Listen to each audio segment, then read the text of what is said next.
जी जी, global maritime decision safety system. देखिए हमारे पास सेट सी है, NBDP है, MFHF है, हमारे पास जो है आगे जो है GMDSS वॉकी टॉकीज़ है, हमारे पास VHF है, ठीक है ना।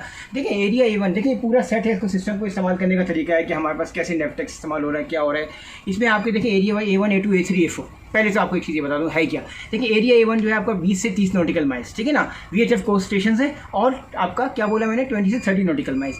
एरिया A2 क्या हो गया, अबाउट 100 नॉटिकल माइल्स, और ये आपका बियॉन्ड सी एरिया A1, ठीक है ना। Beyond the sea area A1 within the range of आपका MF कोस्ट स्टेशन। क्या बोला, MF कोस्ट स्टेशन है विच कंटिन्यूस DSC अलर्ट होता है इसमें, ठीक है ना। अवेलेबल है तकरीबन 100 नॉटिकल माइल्स है। सबसे इंपॉर्टेंट जो जहाज़ चलते हैं उनके लिए जो रिक्वायरमेंट है वो 70 degree north to 70 degree south होता है। होता क्या है, beyond the first two A1 and A2, ठीक है ना। और क्या होता है, ये आपका इन्वेस्टर सैटेलाइट सिस्टम, और 70 नॉर्थ 70 साउथ, और इसके अंदर आपका एरिया A3 है। एरिया A4 क्या है, रिमेनिंग सी एरिया, जो कि आपका रह गया, जो कि आपका रिमेनिंग सी हो गया। सबसे ज़्यादा जो जहाज़ों को ज़रूरत पड़ती है वो आपका एरिया A3 की ज़रूरत पड़ती है। इसमें मुख्तलिफ़ किस्म के बटन्स हैं। ये आपका एटलस का है, ये आपका देखें सेट बी है, सेट सी है, NBDP है, आपका ये आपका टर्मिनल 1 टर्मिनल 2, इसमें ये आपके डिस्ट्रेस अलार्म वगैरह है, ठीक है ना। ये आपका ट्रांसीवर है, MFHF है। ये सब चीज़ें मैं आपको बाद में बताऊँगा। पहले आपको कुछ क्वेश्चन करना है तो कुछ क्वेश्चन कर लीजिए, ठीक है sir. Okay sir, question 1, how is the plan for GMDSS divided? देखिए GMDSS is divided into 13 annexes हैं। ये टोटल आपका है। और फाइनली देखिए शोर बेस मेंटेनेंस सिस्टम भी होता है, स्टार्टिंग फ्रॉम शोर बेस फैसिलिटीज़। इसमें आपका है MFHF है, ईपर है, DSC है, VHF है, नेफ्टेक्स है, मुख्तलिफ किस्म की चीज़ें होती हैं जो आपकी होती हैं। और डिवाइडेड इनटू 13, मैंने क्या बोला, 13 एनेक्सेस। नेक्स्ट क्वेश्चन करें sir, what action is to be taken after sending a false distress alert? देखिए ये फॉल्स डिस्ट्रेस, ठीक है, गलती हो जाती है किसी से भी। सबसे इंपॉर्टेंट चीज़ आपको जब मैं बता दूँ उसमें क्या, station receiving distress alert on, आपको पता है मुख्तलिफ जगह कर सकता है। 8 MSZ DSC फ्रीक्वेंसी भी हो सकता है विद GHC, और ये मुख्तलिफ communication will be listening on 8 MSZ voice frequent for the made call and message, ठीक है ना सब। ये इसका जवाब है। हाँ पूछें आप sir, the inmars the IMSR procedure word wait indicates what? देखिए सर बहुत सी चीज़ें हैं। IMSR के आपके पास जहाज़ पे बुक्स वगैरह होती हैं, ये आपको पता होना चाहिए। आपका आंसर है कि pause for a few second, stand by for further transmissions. ये है, पहले तो आप पॉज करें और देखें और फिर फर्दर ट्रांसमिशंस का इसका आप वेट करें। नेक्स्ट क्वेश्चन करें sir, the preferred frequency channel to cancel a false DSC distress alert sent on channel 70 is what? Channel 70, इसमें जो है फॉल्स है वाया VHF 16 से भी आप कर सकते हैं, या VHF 14, ठीक है ना। आपको पता ही होगा भी। आप थोड़ा अपना कैमरा इस साइड पे कर लीजिए, ठीक है सर। नेक्स्ट क्वेश्चन करें आप। और आ रही इस साइड में कैमरा लेके, हाँ आ रहे हैं sir. The correct format for an RT safety call to Clyde coast guard is what? देखिए क्लाइड कोस्ट गार्ड का जो है ना, इसमें ये सिक्योरिटी इंटू 3 करते हैं। सिक्योरिटी इंटू 3 कर देंगे for the Clyde security coast guard into 3। This is also जैसे मेथड मार्लिनम इंटू 3 GABC जो भी हमारा है, ठीक है ना। Ships call sign, MMSI number. तो इसमें बेसिकली जो है आपका जो कोस्ट गार्ड को जब भेजी जाती है तो सिक्योरिटी इंटू 3, फिर आपने क्लाइड कोस्ट गार्ड कर दिया इंटू 3 कर दिया, ठीक है, फिर मार्लिनम डाल दिया इंटू 3। ये जब आप GMDSS को अगर एग्जाम देंगे तो आपको समझ में आ जाएगा, ठीक है sir. Okay So the correct mode of emission for HF radio telephony SSB transmission is what? या आप JHD से कर सकते हैं ना, तो बच्चा थोड़ी यार, ठीक है ना। चलिए सब नेक्स्ट क्वेश्चन करें। देखिए इसमें आपके पास कॉस्पास 67 के ईट पर भी है। पुराने आपके ईट पर जो होते थे 125 to 43 थे। उसके बाद हमारा जब कॉस्पास 67 के ईट पर आया तो वो आपका कौन सा था, 406 का आपका कॉस्पर MMZ का जो है ईट पर था, ठीक है ना। फिर हमारे पास उसके अलावा 60 होते हैं, search in speed radar transponder. अब आपको बताया कि देखिए ये आपका 3 सेंटीमीटर एक्स बैंड 9 GHz को आपको ये करता है, सही है ना, डिटेक्ट कर लेता है आपका। सब नहीं करते। नेक्स्ट क्वेश्चन करें आप sir. To find VHF MF RT frequency जी एंड HF ITU आपका कैमरा बहुत ऊपर चला गया, थोड़ा नीचे कर लें। आप भी अपना कैमरा नीचे कर लें सब लोग। हाँ ठीक है, करें, पूछें। हाँ channels for coast radio station providing commercial ship shore services ji. you should look into what? देखिए इसमें सबसे इंपॉर्टेंट है कि आपको ALS का पता होना चाहिए। ALS वॉल्यूम 1 ये कंटेन्स करता है, किसी को कंटेन करता है। देखिए ये डिफरेंट किस्म की आपकी वर्किंग फ्रीक्वेंसीज एंड चैनल्स इसको कंटेन करता है। For CRS providing VHF MF and HF RTET services. ये चीज़ें आपको बताना चाहिए कि देखिए वॉल्यूम 1 कौन सी है, 5 GMDSS है, 6 कौन सी है, पायलटी कौन सी है, सही है ना। और उसके बाद VTS की कौन सी है, VTIS के लिए कौन सी बुक यूज़ करेंगे, ठीक है ना। ये आपको पता होना चाहिए। And working channels for the MRCC वगैरह ये आपका VHF को मैंने आपको बताया ना, जो बुक नंबर बने से सब मिल जाएगा आपको। नेक्स्ट करें sir. A SAT may be triggered when receiving। देखिए अभी आपको ऑलरेडी मैं इसको थ्योरी को जब हुआ था बता दिया था एस पे नहीं आएगा, क्योंकि देखिए 60 की जो फ्रीक्वेंसी 9 गीगाहर्ट्ज़ है ना, आपको 3 सेंटीमीटर एक्स बैंड रडार की जो है 9.1 जो भी है तो तकरीबन मैच कर जाती है, इसलिए वो कर लेता है। चलिए नेक्स्ट करें। Sir what NAVTEX messages can be deselected? देखिए वो अब आपके ऊपर डिपेंड करता है। नॉर्मली जैसे नेविगेशन वार्निंग्स वगैरह वो नॉर्मली जो है हम लोग भी सिलेक्ट करते हैं। अब डी सिलेक्ट में क्या हो गया आपका, वो अलग मैट वार्निंग है, सर्च एंड रेस्क्यू इन्फॉर्मेशन है, वेरी इंपॉर्टेंट। देखिए ये nav warnings, met reports, search and rescues, ये बहुत इंपॉर्टेंट है, इसको आप जो है कैन नॉट बी डिसलेक्टेड। ये 4-5 चीज़ें हैं वो आपको डिसलेक्ट करनी नहीं। चलिए नेक्स्ट करें। Sir, when approaching the location of a SAT IMO guidance for setting X-band radar anti-clutter controls suggest what? देखिए आईएमओ की गाइडेंस है, आपको पता होगा कि रडार की एच.जे. पर्सी एक्स्ट्रा मास्टर ने जब बुक लिखी थी उसके अंदर सब डिटेल मिल जाएगी। आईएमओ ने गाइडेंस करी है, मगर एच.जे. पर्सी की आप बुक उठाना, रडार ऑब्जर्वर्स हैंडबुक, ठीक है ना, उसमें आपको मिलेगा। फिर आपका लाइटन या किसी की किताब है और भी रडार, ये ऐसा छोड़ो इसको।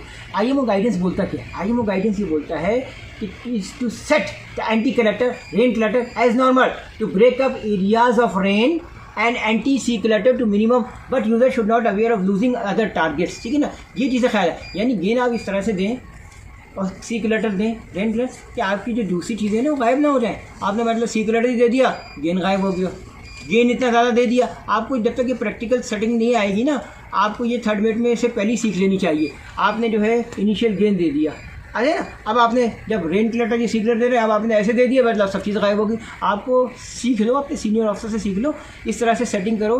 गेन किया, टारगेट आ गया, सी क्लटर दिया, ओके, रेन क्लटर दिया, टारगेट नजर मतलब जाए ना, ये आपको ख्याल रखना है। ओके नेक्स्ट करें। Sir, what is the recommended RT procedure for calling intership? Suppose for example if you are calling MV Roventa, हाँ, तो आप उसको कैसे बुलाएंगे? देखिए हम जैसे उसको 3 दफ़ा बुलाएंगे ना normally, Rovinta Rovinta Rovinta, this is Marlina Marlina, आप समझ गए ना, ये तरीका है इसका, और कोई ख़ास तरीका नहीं है। मतलब नॉर्मल यही होता है, Rovinta Rovinta Rovinta, this is Marlin, I am Marlin, this is Marlin, आप समझ गए ना, ये है। चलिए नेक्स्ट क्वेश्चन करें। So dirty battery terminals may cause what? देखिए होता क्या है, अच्छी बैटरियाँ, बैटरी मेंटेनेंस, शोर बेस मेंटेनेंस, उसके अलावा आपके पास जहाज की मेंटेनेंस होती है, आपका इलेक्ट्रिकल ऑफिसर की जिम्मेदारी होती है, उसका पानी चेक करे, बहुत सी चीज़ें हैं, ठीक है ना। और इसमें 10-12 तरीके, देखिए डर्टी बैटरी होता क्या है, गाड़ी में भी आपने बैटरी के जो टर्मिनल्स होते हैं, कॉज आ डिक्रीज आउटपुट वोल्टेज, ठीक है ना, उससे क्या होता है, गाड़ी तो बंद हो जाती है पर स्टार्ट ही नहीं हो रही है। यहाँ पर क्या होता है कि decrease output voltage when on load, फिर क्या कहते हैं जब आपने load and unload, by introducing a resistance against current, ठीक है ना, हो गया ना ये बात। तो इस बात का ख्याल रखो कि अपनी बैटरी की टेक केयर बहुत इंपॉर्टेंट है। अगर आप सही तरह टेक केयर नहीं करोगे तो डिक्रीज आउटपुट वोल्टेज हो जाती है। नेक्स्ट करें। So what is the function of an EPIRB? देखिए आपको EPIRB पता ही होगा, आपका emergency position indicating radio beacon, मगर इसमें एक लोग मिस्टेक करते हैं। देखिए सैटेलाइट पे सिग्नल जाएगा, डायरेक्ट नहीं होता है कहीं भी, आपका ऊपर सिग्नल जाएगा, सैटेलाइट से फिर तीसरी पार्टी को जाता है, ये होता है, ये बीच में डायरेक्ट नहीं होता है, समझ गए ना। इसी तरह से मैंने बताया EPIRB है ये वो, तो आपका इमरजेंसी पोजीशन, फिर इसका टेस्ट मोड भी होता है, ठीक है ना, आप टेस्ट भी कर सकते हैं, ठीक है, ये जहाज़ पर होता है, इसके टेस्ट वगैरह का रिकॉर्ड है अपनी GMDSS रिकॉर्ड बुक में रखते हैं। नेक्स्ट क्वेश्चन करें। सर कुछ एब्रीविएशन मैं बोलूँगा, आप उसका फुल फॉर्म पूछिए आप पूछिए। सर SMC आप देखिए वो आपका GMDSS के साथ में बताऊंगा। SMC आपको जो है शॉर्ट मैसेजेस सर्विसेज जो होती है उसको आप SMC कहते हैं, जहाज पे GMDSS के साथ। सर RSC आपका है रेस्क्यू सब सेंटर हो गया, MRCC मेरी टाइम रेस्क्यू कोऑर्डिनेशन सेंटर में, इसका रेस्क्यू सेट सेंटर, मतलब बहुत सारी एब्रीविएशन है, आपको GMDSS की बुक के शुरू में मिल जाएंगी, कोई मुश्किल नहीं है। और ये आपको पता होना चाहिए कि कौन सी चीज़ क्या है। MSI मेरी टाइम सेफ्टी इन्फॉर्मेशन, ठीक है ना। अगला और भी करने हैं, आपके पास और भी 2-3 हैं, पर पूछ सकते हैं आप। OSI उसके बाद OSC ऑन सीन कमांडर होता है, मगर OCC जो है ऑपरेशन कंट्रोल सेंटर है। और पूछ लें। EGC आपका इनांस ग्रुप कॉलिंग कहलाता है, ठीक है सर। अब जरा आप इधर आ जाए, देखेंगे हमारे सारे सिस्टम को दिखाएं तो, ठीक है ना। ये आपके देख लें डिस्प्ले टाइप है, फिर आप देखें मेन प्रोसेसर वगैरह का है, फ्लॉपी वगैरह का होता था, ये उसकी डिटेल्स है। ये आप देखिए डिस्प्ले यूनिट्स, पैनल कोड, फिर से ये आप टर्मिनल 1 टर्मिनल 2 है हमारा, ठीक है सर। हम इसका ऑनलोड ऑफलोड टेस्ट जो हम जब GMDSS से टेस्ट करते हैं, ठीक है। अब आप ये देखें स्विच ऑन स्विच ऑफ, क्या लिखा हुआ है, switch off MFHF transceiver during cargo operation, ये हमारा फिर जब कार्गो ऑपरेशन होता है तो फिर हम इसको बंद कर देते हैं, ठीक है सर। उसके अलावा जो है हमारे पास यहाँ पर सारी देखें ब्रिज पे हमारी सारी बुक्स वगैरह जो है, ALRS आपका वेदर सप्लाई, वेदर वगैरह का स्पाउस रखा हुआ है, फैक्स मशीन वगैरह सब रखा हुआ है। तो ये रेडियो रूम कहलाता है, और आपको मज़ीद सवाल करने तो कर सकते हैं, कोई मना नहीं आपसे। और एक question sir, a DSC alert should only be sent on the authority of देखिए ये सिर्फ कप्तान की जिम्मेदारी है, ठीक है सर, कैप्टन ही का ही है और उसी की अथॉरिटी के बगैर नहीं हो सकता है, So ठीक है sir. what are the MSc resolution relevant to the GMDSS? हाँ, इसमें देखिए डिफरेंट किस्म के रेजोल्यूशन हैं, एनेक्सेस है, एनेक्स 2/2 भी है इसमें, ठीक है ना। बेसिकली है क्या, resolution 8, 14, 19 and do so on, lot of resolution है। रेजोल्यूशन 703, 17 भी है, एनेक्स 2/2 है, मुख्तलिफ किस्म के रेजोल्यूशन है। नेक्स्ट करें। Sir, GMDSS sea area A2 is best defined as? देखिए मैंने अभी आपको बताया था कि ये आपका 100 माइल्स वाला है। ये एरिया A1 तो आपका 30 तक हो गया, एरिया A2 आपका 100 हो गया। बेसिकली देखिए MFRT रेंज जो है ना वो है एटलीस्ट 1 शोर station maintaining continuous MF DSC, ठीक है ना।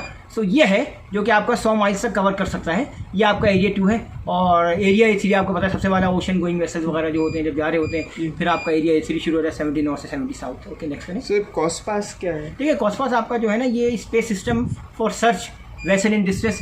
कॉस्पास सर का आपको पता है अब तो फेमस वही हो गया है ईपर, जो कि आपका ज़्यादा सोफिस्टिकेटेड है, 406 MHz है, सही ना, और ये ज़्यादा पावरफुल है, ठीक है सर। नेक्स्ट करें। Sir, WWNWS. देखिए ये तो आपको पता है ना, वर्ल्ड वाइड नेविगेशनल आपका वार्निंग सर्विसेज हैं ये WW। हाँ कर कितना हो गया आपका? 11 मिनट। ओके नेक्स्ट करें।